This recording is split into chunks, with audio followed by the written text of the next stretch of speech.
요즘 충청 지역의 가장 뜨거운 현안은 세종역 신설 문제로 논란이 일고 있는 것일 텐데요. 어제 열린 국회 예산결산특별위원회 내년도 예산심의 종합정책질의에서 청주 출신의 이 의원이 김현미 국토교통부 장관으로부터 똑소리나는 답변을 얻어냈습니다. 세종역 신설에 대한 추진 계획이 없다. 아주 단호하게 장관이 이렇게 답변을 했거든요.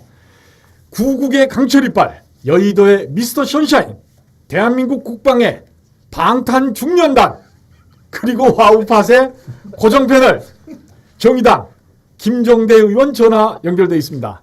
안녕하십니까? 네, 안녕하세요. 너무 소개를 거창하게 해주셔서 몸둘 바를 모르겠습니다. 국감 때문에 엄청 바쁘셨던 것으로 아는데 요즘 어떻습니까? 예, 아무래도 저는 올해 또 예산결산위원이기 때문에 네. 또 예결위가 지금 개회 중에 있어서 굉장히 더 바빠졌고요. 네. 그런데 그것뿐만 아니라 어제 또 여야정 상설협의체가 열려서 예.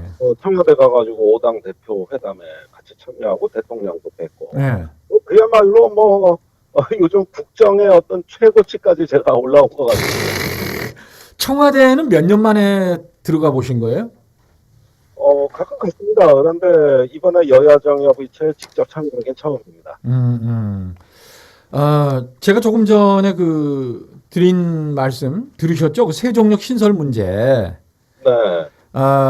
장관이 분명히 타당성이 없는 것으로 안다. 이렇게 선을 그었는데도 불구하고 예. 지역의 여론은 이런 게 많은 것 같아요. 과거의 학습 효과 있잖아요. 네. 좀 역량 있는, 그러니까 힘 있는 정치인이 아니면 정치 집단이 이렇게 자꾸 몰아붙이면 네. 안 된다고 했던 것도 됐던 적이 있었기 때문에 네. 이런 것 때문에 상당히 좀 의구심을 거두지 못하는 지역민들도 많이 계시는 것 같은데, 김 의원이 어제 장관으로부터 어찌 보면 확답을 얻어낸 거죠, 이게. 예, 이제 대못이 쾅쾅 박혔다고 해도 과언이 아니죠. 네. 예, 추진 계획도 없고 네. 앞으로 가능성도 없다. 네. 예, 두 가지를 다 답변했기 때문에 당분간은 이 문제는 논쟁거리가 안 됩니다, 솔직히. 네. 그런데 지금 말씀하신 대로 힘센 정치인들이 와서 밀어붙이는 통에 스트레스가 잔뜩 가중된 상황이죠. 민주당 이해찬 대표가 불을 지른 거 아니겠어요? 네. 그러니까 충북에서 반발하고, 그러니까 세종시에서는 또 하겠다 그러고, 그러니까 호남까지 이제는 세종역 신설에다 한 걸음 더 나가가지고 천안 공주 전철을 복선화해서 호남으로 오는 걸 좀 다시 시간을 앞당겨달라 이렇게 해서 틈새를 공략한 거죠. 예. 예, 충청 남북도가 갈리 호남이 교세해가지고 삼국지가 됐습니다. 삼국지가. 예. 그래서 삼국지라는 얘기가 나왔군요. 네. 예. 근데 김현미 국토부 장관 발언을 보면 이걸 구체적으로 그동안 고민을 했었더라고요. 지금 있는 선로에서 세종역을 추가하는 문제에 대해서 예비 타당성 조사를 했는데 네. 조사 결과가 그 타당성이 상당히 낮게 나왔다. 예. 그래서 사실상 가능성이 전혀 없다라고 보는 게 맞다. 예. 이런 취지의 답변을 하셨더라고요. 오히려 예비 타당성 조사를 한 건 잘된 일이죠. 그러니까 그것마저 안 했더라면은 굉장히 주관적으로 각자 지역의 이익에 맞게 해석해가지고 더 갈등이 불거질 뻔했는데 조사를 해보니 물론 예상했던 결과지만 조사를 해보니 안 된다.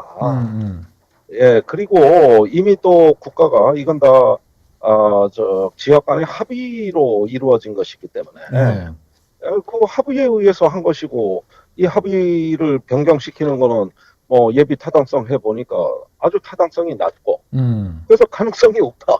예, 이렇게 얘기한 거기 때문에 좀 잘 됐다고 봐요. 김 의원이 이런 표현을 썼어요. 실체도 없는 것이라는 표현을 썼는데 예. 실상 뚜껑을 열어보니까 정부에서는 생각지도 않고 있는데 예. 실체도 없는 걸 가지고 마치 어느 정도 가능성이 있는 것처럼 비춰지게 하는 예. 이게 총선을 앞두고 또 한 번 그 불이 지펴질 가능성도 있지 않을까요? 원래 총선 공약이었습니다. 그죠? 예. 예, 이해찬 대표가 2016년에 20대 국회 무소속으로 출마하셨잖아요. 예. 그러다 보니까 좀 센 공약이 필요로 했어요. 예. 그게 바로 세종역 신설입니다. 음. 그런데 그때는 이제 개인 의원 자격으로 그 공약을 낸 것이거든요. 예. 그런데 최근에 다시 복당을 해가지고 당 대표까지 되시니까 예. 이게 커 보이는 것이지, 사실은 당 대표가 돼서도 세종역 신설 입장을 공식적으로 이야기한 것이 아니라 그 고향을 방문했을 때 기자들의 질문에 대한 답변에서 그 얘기가 나왔던 것이고, 예. 그러다 보니까 지역의 그 언론은 또 이걸 키우고 싶고, 예. 이렇게 해서 엄청나게 커 보이는 그 일종의 착시 현상을 불러일으켰어요. 예. 여기에 이제 충북이 단단히 열받았다고 할 수 있는 것인데, 예. 그러니까 이건 유령 논쟁입니다. 이건 정치인들이 자기 정치를 위해서 만들어낸 어떤 말에 불과한 것이고, 또 그로 인해 가지고 세종과 청주는 사실 동반 성장하는 같은 경제 벨트권에 있는데, 예. 이런 지역끼리의 감정적 앙금으로 번진 겁니다. 예.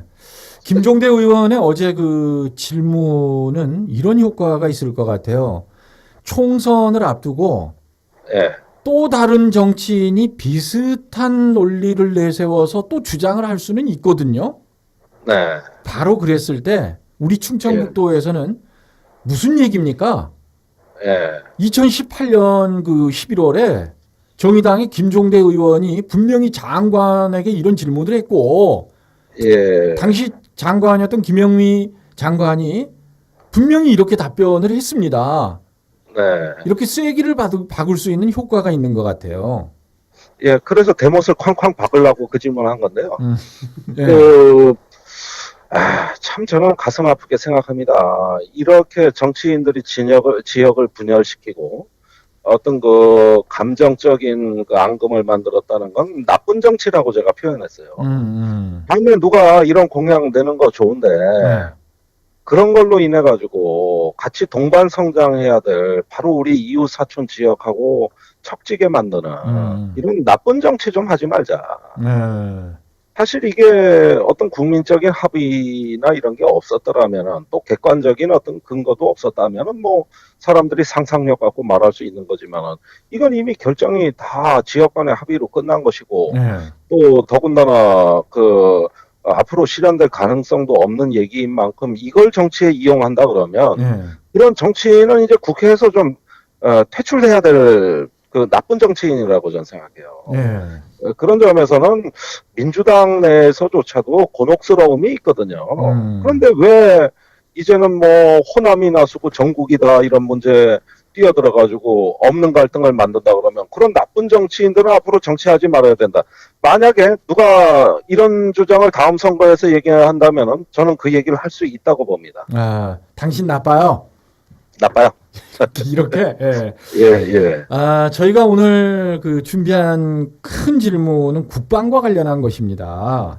그렇군요. 지난 그 10월 29일 국회 국방위 국정감사를 하는 과정에서 네. 김종대 의원이 그 몇 년 뒤에 닥칠 국방의 3대 위기를 거론했단 말이에요. 근데 되게 의원들이 국감장에서 뭐 지적이나 이런 건 하는데, 네. 앞으로의 어떤 비전, 플랜, 대안 제시까지는 못 나가는 경우가 있는데, 김종대 의원은 아주 작심하고 구체적인 대안 제시까지 했는데, 좀 그 얘기를 들어보고 싶거든요. 이게 제가 이 말씀을 드리기 전에 국방의 3대 위기라는 거는 사회 위기인데, 군대가 좀 반응 속도가 빠릅니다. 인구 절벽이다 예컨대. 그러면은 사회에는 남녀노소가 다 계시는데, 군에는 주로 젊은 청년들 위주로 동일 연령대로 구성되니까 인구 절벽 충격이 빨리 오겠죠? 그렇죠. 예. 그다음에 또 그 4차 산업혁명이다 이러는데, 그 사회는 재래식에서 첨단까지 다 공존하지만 군대는 단일한 속성을 가진 조직이기 때문에 기술의 위기가 빨리 옵니다. 예, 그러고 또 그 산업적 위기도 빨리 온다고 봐야 돼요. 방위 산업인데 지금 거의 뭐 죽쓰고 있다고 봐야 되거든요. 그러니까 이런 면에서 군대는 우리 사회 위기의 어떤 실험실 같은 일종의 선행 경제라고 해도 과언이 아니에요. 그런데 이게 지금 우리나라에 여러 가지 위기 요인이 뒤섞여 있어 잘 식별이 안 되지만은 그 중에서도 인구 절벽과 4차 산업혁명은요, 이거는 쓰나미형의 어떤 그 재난으로 닥칠 가능성이 높아요. 그걸 군대가 먼저 얻어맞게 돼 있습니다. 5년 뒤라고 하니까 피부에 얼른 와닿는데 이 5년 뒤면 뭐 지금 2018년이니까 네. 2023년쯤 되겠네요. 예, 대략 국방개혁이 완료되는 시기가 2022년입니다. 예. 이때까지 이제 군 구조를 바꾸고 병력을 감축하고 이런 구조 조정이 22년도에 끝나는데 예. 개혁을 다 해보니 예. 2023년 되면은 이제는 개혁 하나마나한 그런 상황으로 또 새로운 재앙이 시작되는 것이죠. 지금 한 20세 우리나라 주민등록상 남자 인구가 한 30만 명 되는데 이것이 2022년이 되면은 22만 명으로 줄어들고 그 이후에는 20만 명 수준에서 간신히 턱걸이 하거든요. 그러니까 청년 인구의 3분의 1이 앞으로 5년 뒤면은 증발해 버리는 거예요. 이런 인구 감소라는 것은 사회적으로는 좀 완화된 형태로 보이겠지만 군대는 그렇지가 않고 그러다 보면은 군대가 사람이 없어요. 지금 우리 전방에 부대도 감축하고 지피도 철수한다 그러지만 그 지피에 들어갈 병력이 없습니다. 그래서 2022년까지 우리가 군병력을 현재 62만에서 52만으로 줄이기로 했는데 10만 명 줄여봤자 이 10만 명도 엄청나게 많이 줄어드는 건데 그렇게 줄여봤자 사실은 군대에서 이제 더 이상 경계근무설 인원도 채우기가 난망할 것이고 아마도 현역으로 징집되는 그 비율이 91.4%에 달할 예정인데 91.4%면은 군대가 거대한 보육원으로 바뀔 것이다. 그러니까 그 연령대는 10명 가운데 9명 이상이 다 간다는 계산이 되는 거잖아요, 지금. 예, 현역으로. 바로 그 부분인데. 예. 대한민국의 남성으로 태어나면 국방의 의무는 당연히 해야 되겠습니다만 어느 조직이든 간에 부적응자들이 있기 마련 아니겠습니까? 그렇습니다. 근데 이들을 과거의 잣대로 뭐 나고자니 이렇게 볼 게 아니라 이들에게도 이들에게 어울리는 잣대를 들이대주고 예전에는 사람 발이 워커를 맞췄습니다만 이제 요즘의 군대는 워커가 사람 발을 맞추는 시대잖아요. 그렇습니다. 예. 그렇게 본다면 김종대 의원의 얘기대로 하자면 인구는 갈수록 눈에 띄게 감소가 되는데 그 연령대 그럼 어떻게 한다는 거예요? 자, 이제 남자들 91%를 현역으로 징집하게 되면 이게 재앙이라는 겁니다. 이게 83% 징집하고 있습니다, 현재. 예, 그나마 이게 좀 낮은 건데 인구 사정이 어려웠던 때가 2012년에서 2014년이거든요. 그때 90%를 넘긴 적이 있어요. 근데 우리 한번 몇 년 전 기억으로 되돌아가 보자고요. 그 90% 넘기는 순간 뭔 일이 벌어졌냐면 윤일병 사건, 임병장 사건, 허구한 날 군대에서 사고 났고 또 그 자살 예방 캠프를 운영하는데 거기 입소자 숫자가 뭐 자꾸 늘어나다가 3,000명이 넘어갔거든요. 그 그린 캠프 얘기하시는 거죠? 그렇습니다. 그런데 83%로 낮추면은 사정이 좀 나아질 줄 알았는데 최근에 그 우리나라 20세 정신병 그 진료 환자가 5년 전에 비해 67%가 늘어났어요. 67%가. 그다음에 알코올 중독자가 이거는 뭐 거의 40% 늘어났고. 그다음에 그 장시간을 학원과 학교에서 혹사당하다 보니까 경추 질환자라고 척추 예, 예. 이런 어떤 뭐 디스크 등 여러 가지 질환이 있잖아요. 예. 이 환자들이 거의 뭐 50% 가까이 늘어났습니다. 예. 그래서 청년들이 지금 굉장히 어려움을 겪고 있는데 91%까지 징병률이 높아지면은 이 군대 생활에 적응하기 어려운 병역 약자들이 대거 군에 유입이 됩니다. 예. 그런데 현재 그린 캠프 입소자가 아까 3,000명까지 늘어났다 그랬지만은 지금 작년부터 4,000명 수준으로 또 늘어나고 그다음에 군대 생활 도저히 할 수 없는 사람으로 판명이 돼가지고 현역 부적합으로 퇴출되는 인원이 5,000명이 넘어섰습니다.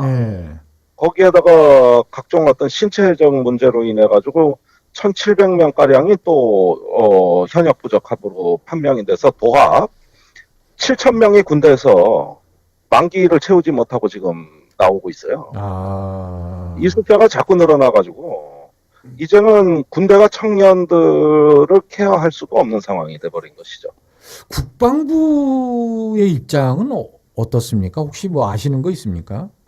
그러니까 이런 얘기를 하다 보면 답답한 게 국방부는 인구 숫자만을 기준으로 수요 공급을 계산을 해버리니까 병력 자원은 조달이 가능하다는 입장인데 그 이면에는 바로 이런 현실들이 간과되고 있는 것이죠. 병무청은 좀 더 디테일하게 알고 있을 것 같거든요. 아닙니다. 병무청은 징병만 하는 데지 병력 소요는 국방부가 정하기 때문에 그 소요를 정해주는 대로 그 다음 연도 징병만 하거든요. 그렇다면 그렇네요. 병무청이 5년 단위 이 병력 소요를 다 갖고 있어야 돼요. 그래야 이걸 문제 심각성을 알 수가 있는데 병무청은 다음 연도 징병을 그 전에 9월 달에서야 통보받습니다. 그러니까 뭐 어떤 정책 기능이 없고 행정 기능만 하다 보니까 이 심각성에 대해서 인식이 좀 떨어진다고 볼 수 있습니다. 그래서 김종대 의원께서는 대안을 내놓으신 건데 어떤 대안이 있을까요? 지금 50만으로 강군도 부족합니다. 40만 수준으로 10만 명 추가 감축을 하지 않으면 군대가 뭐 전투 발전은커녕 조직 유지도 안 된다. 그리고 직업군화하는 그 모병의 비율을 더 높여서 이제는 전문가들이 전방근무를 해야지 그 징집병은 이제 전방근무를 할 수가 없다. 그래서 일자리 창출도 되고 이제 부사관과 군무원 숫자를 늘리게 되면 좋은 일자리도 많이 만들 수가 있고 또 징병에 대한 부담을 완화할 수 있으니 그렇게 해야지. 아니 이 국방개혁안대로 5년 후에 10만 명 줄인다는 거 가지고 감당이 안 되니 이건 대안이 아니다. 이렇게 보는 것이죠. 정부 입장에서도 이미 어느 정도 예견은 하고 있었을 것 같아요. 왜냐하면 통계청의 그 인구 감소 현상이 다 나오잖아요. 그런데 이 지금까지 어떤 군이라는 집단의 속성이라고 한다면 병력 숫자에 굉장히 민감해서 자기가 거느리는 병력의 숫자를 줄이는데 저항하는 경향이 있고 자꾸 이걸 되는 방향으로 긍정적으로 생각하는 어떤 집단의식이 있어요. 그런데 문제점은 자꾸 그 은폐되거나 아니면은 외면하는 경향들이 따라서 수반이 되는 것이죠. 이렇게 보면은 군대의 숫자 유지에 집착하는 그동안의 군대의 어떤 속성은 이제는 크나큰 도전에 직면하게 돼서 상당히 그 어려워질 것이고 더 나아가서는 한국 징병제의 근간까지도 무너질 수 있는 이런 상황을 자꾸 위기로 보지 않고 외면하려는 경향이 있습니다. 그리고 이것도 좀 질문해 보겠습니다. 김종대 의원이 4차 산업혁명이 우리 군대에는 재앙으로 치달을 가능성이 높다. 우려를 나타냈던데 왜 그렇습니까? 이제 병력이 줄어들면은 기존 병력으로 군대를 운영하려면은 다 연결이 돼야 됩니다. 사실 군대 첨단 장비가 많아요.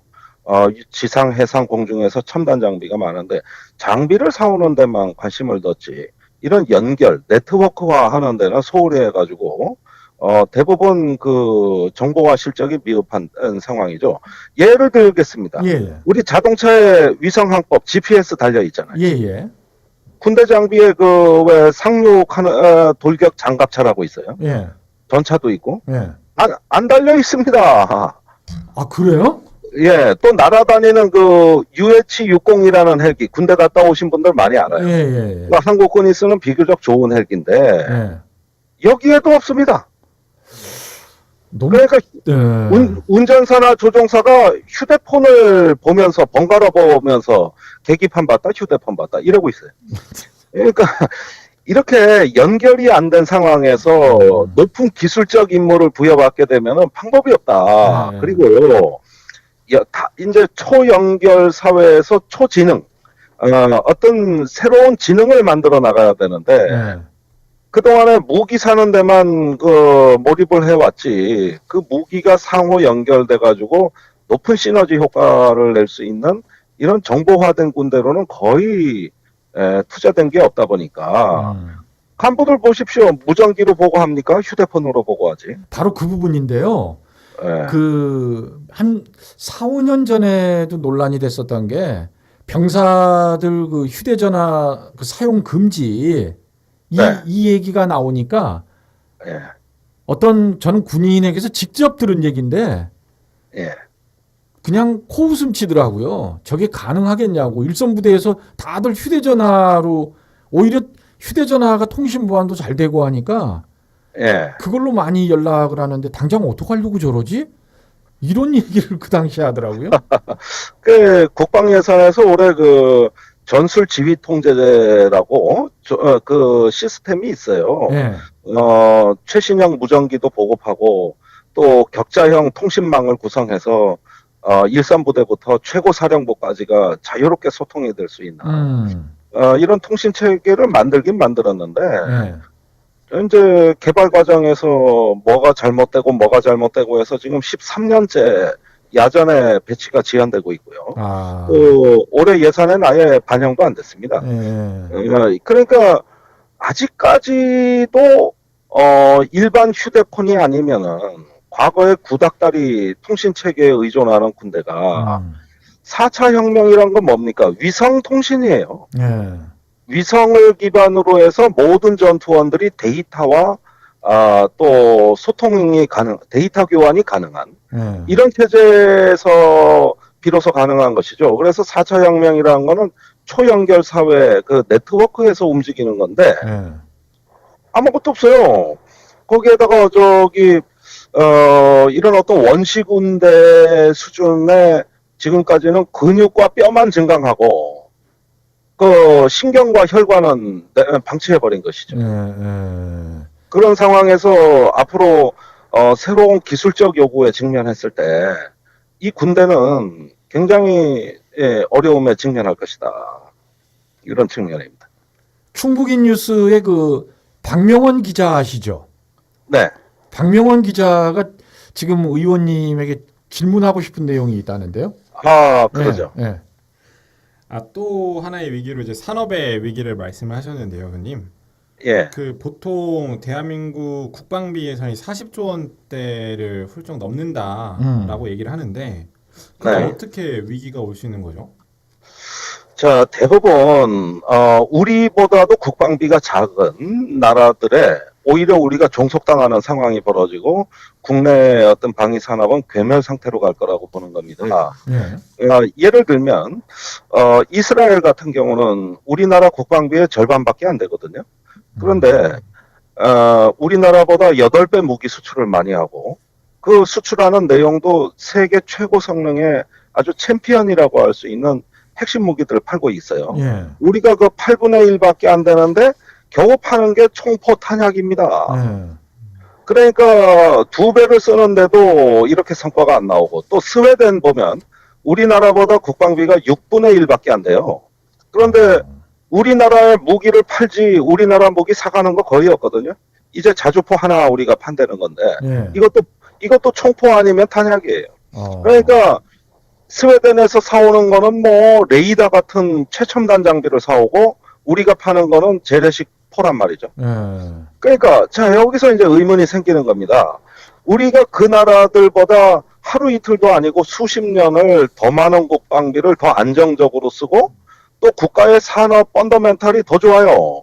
우리나라 못하는 게 어디 있습니까? 제조업, 정보통신 다 잘하잖아요. 예. 배도 잘 만들고. 예. 그런데도 이렇게 좋은 제조업과 정보통신 기술에다가 안정적인 국방비까지 줬다 그러면 지금쯤 세계 한 7, 8위는 해야 되거든요. 예. 그런데 실상은 어떠냐 하면은 지금 세계 15위권인데 밀려가지고 완전히 남은 찌끄레기 재래식 무기 시장만 겨우 진출하고 있어요. 그러니까 이렇게 된 국가 실패, 국가가 거의 외국 무기에 중독이 되다시피 하고 산업적인 기반을 계속 외면해온 결과 국방비는 늘어나는데 방산업체 노동자는 줄어들고 그러면서 결국은 나중에 외국에 먹히는 형국으로 종국엔 갈 것이다. 이렇게 된 원인에는 간단한 예를 들어보면 이런 거 있습니다. 우리가 이제 국방 기술을 개발하는데 실적표를 보면은 99.9% 성공이에요. 근데 이스라엘 30%밖에 안 됩니다. 그러니까 우리나라는 뻔한 연구만 하니까 이렇게 높은 성공률이 나오는 거고 이스라엘은 어려운 연구만 하니까 30%밖에 안 되는 건데 그러면 99% 성공하는 나라가 강한 나라냐 30%밖에 성공하는 나라가 강한 나라냐 여기서 역설이 발생하는 건 30%가 더 강하다는 것이고 이스라엘은 연구기관에서 성공률이 60%가 넘으면 기관장이 처벌받습니다. 아, 너무 높게 나왔다고? 예, 너 쉬운 연구만 했지. 그러니까요. 이래가지고 지금 우리가 G7 국가들의 연구소를 가면은 성공률 50%가 넘는 나라가 없어요. 그런데 우리 국방 기술은 99% 성공이란 건 뭐냐? 하나마나 한 연구, 뻔한 연구만 했다는 얘기고, 고로 기술이 못 따라간다는 얘기고, 이렇게 실패를 장려하지 않고 실패를 응징하는 그 기술 환경을 갖추다 보니까 도전하는 사람들이 이제는 없어진 것이죠. 보여주기식 연구가 중점적인 거네요. 그렇습니다. 이거는 국가 차원에서도 마찬가지인데 제가 과학기술부 장관한테 물어보니까 우리나라 정부가 투자하는 응용연구 개발이 있습니다. 정부 연구기관에서 하는 건데요. 이게 성공률이 97.4%입니다. 그러니까 이게 가짜 성공의 나라가 됐다는 것이죠. 97.4%면 그거는 우리가 세계 5위의 정부 R&D 예산을 써요. 그런데 특허 건수라든가 국제 학술지 논문 등재 건수는 세계 10위권 밖으로 밀립니다. 그 이유가 뭐냐?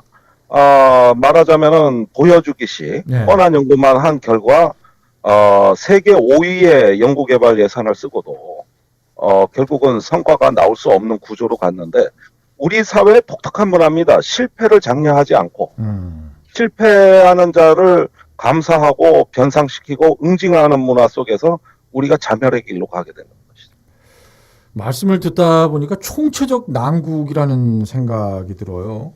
일단 뭐 인구 절벽 때문에 군을 유지할 수 있는 이것도 아슬아슬하고 기술력도 딸리고 돈은 많이 쏟아붓고 있고 질문이 너무 막연한데요. 어떻게 해야 할까요? 그러니까 이제는 우리가 패러다임을 바꿔야 됩니다. 얼마 전에 제가 광화문에 가서 깜짝 놀란 장면을 봤는데 실패 박람회더라고. 아, 그런 게 있었어요? 예, 실패 박람회인데 여기에는 도전적으로 달라붙어 가지고 실패한 그 프로젝트 전시회예요. 근데 제가 그것을 보면서 저게 바로 보물덩어리다.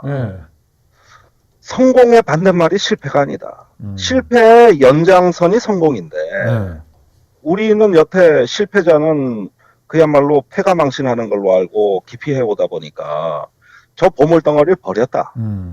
그러니까 이게 바로 실패의 지식화입니다. 실패한 것들을 모아서 왜 실패했으며 또 그러면 다음엔 뭘 해야 되는지 그거를 지식화하는 게 그게 진짜 국제 경쟁력이에요. 그런데 우리나라는 그게 시스템이 안 돼 있다 보니까 저런 자산들을 버렸구나. 그래서 우리가 지금부터 좀 생각을 바꿔야 되는 거는 이젠 적극적으로 실패를 권장하자는 겁니다. 그 실리콘밸리에 가보세요. 성공한 사업가 10명 중에 1명도 안 돼요. 그렇죠. 예. 그런데 그 실리콘밸리는 위대한 도시가 됐어요. 예. 도전의 도시, 또 기회가 있는 도시가 됐고, 우리는 99% 성공하는데 어떻게 됐느냐? 다 자멸했단 말이에요. 그러니까 이제는 사회의 어떤 그 가짜 성공을 마치 출세의 어떤 상징처럼 인식하는 이 가짜 성공의 논리부터 해체해버리자. 그것이 우리가 살 길이다. 네, 그렇게 됩니다. 네, 앞에서도 말씀해 주셨는데 그 청와대에 또 방문하셨다고 하셔서 혹시 또 그 예. 안에서 또 알려주실 만한 내용이 있지 않을까 싶은데 그 예. 소개할 만한 내용이 있으신지 해서. 어제 그 청와대에서 5당 원내대표하고 대통령하고 여야정 협의체라고 회의를 개최했습니다. 예. 근데 저는 깜짝 놀랐어요. 이제 가까이서 대통령을 2시간 이상 뵀는데 예. 그 하부임원이 초안이 있었습니다. 예. 그런데 총 12개 항으로 된 하부임원을 갖고 각 당 대표들하고 토시 하나까지 단어 하나까지 대통령이 직접 조율을 다 하더라고요. 그래서 보통은 그거는 청와대 수석들도 귀찮아하는 일인데 실무진에서 그런 거 하지 않나요? 예, 각자 입장 내면 실무진끼리 만나서 문안 조율하고 이러는 건데. 그렇죠. 예. 초안을 대통령이 그 김성태 원내대표하고 특히 많이 이제 입씨름도 하고 예. 그다음에 다른 어떤 바른미래당이나 정의당한테도 발언 기회를 충분히 주면서 이 단어가 좋지 않을까요? 이렇게 표현하는 게 좋지 않을까요? 하면서 1시간 반을 서로 밀고 땡기는데 예.